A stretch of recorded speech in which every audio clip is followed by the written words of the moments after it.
د کابل جلال آباد دوهم لاین سړک دغه سړک چې له جلال آباد څخه پیلیږي سره رود خوږیاڼي شیرزاد او حصارک ولسوالۍ د اوسیدونکو ترڅنګ د کابل سروبي او د لوګر حضرې ولسوالۍ د یو شمېر سیمې اوسیدونکو لپاره هم د جوړېدو له امله د ننګرهار مرکزي ښار او پلازمین کابل ته په تګ راتګ کې اسانتیاوې رامنځته کیدای شي. د ننګرهار د حصارک ولسوالۍ اوسیدونکي دغه سړک د ژر جوړېدو غوښتنه کوي او وایي چې په تیر کې اوس هم ورسره مسؤل چارواکو دغه سړک د جوړېدو ژمنې کړي خو په عمل کې د جوړېدو هیڅ څرک نه لیدل کیږي. شپږ اووه حادثو سره زه به د لارې مخه شوی یم چې مریض راته په لارې کې وفات شوی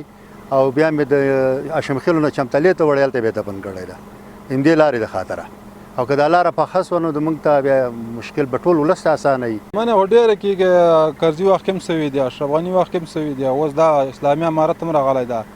نو دې هم دا اوس اختر نه مخکې واده کړی اوس په دې سره کار شروع کوو اوس پرې چې هم نشته. د ننګرهار د فیضامي ریاست مسؤلین هم دغه سړک جوړېدل خورا مهم بولي او زیاتوي چې د اسلامي امارت لوړپوړي مسؤلین د جوړېدو کلک هوډ لري. دغه سړک یقیني دی موږ داسې نه چې د حصارک او د شیرزاد او د خوږیاڼو یا د همدغسې د لوګر د حضرې ولسوالۍ تګ پکې دا سړک چې ده د یو د دې خلکو دپاره دومره پیدمن نه ده دا د اخوا د منطقې شمالي ولایتونو دپاره هم ډېر اهم ده نو دوی امارت اسلامي د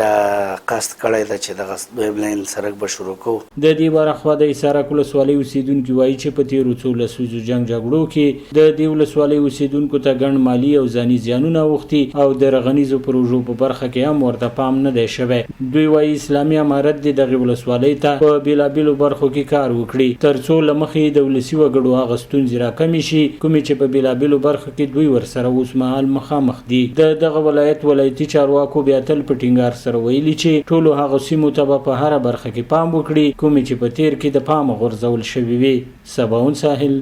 وحدت نیوز، ننګرهار.